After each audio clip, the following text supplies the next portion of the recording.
Hi guys, in today's video I'm going to show you how you can install Adobe After Effects plugins.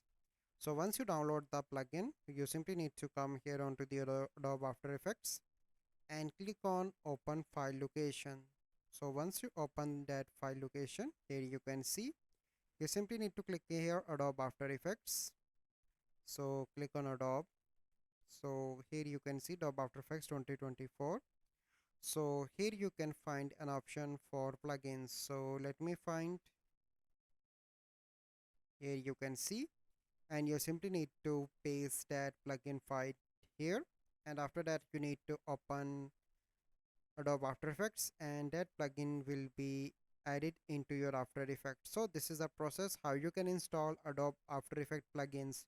So I hope you find this video helpful. If you find this video helpful, must like this video, subscribe to our YouTube channel for future videos. We'll see you in the next video. Thank you. Have a good day.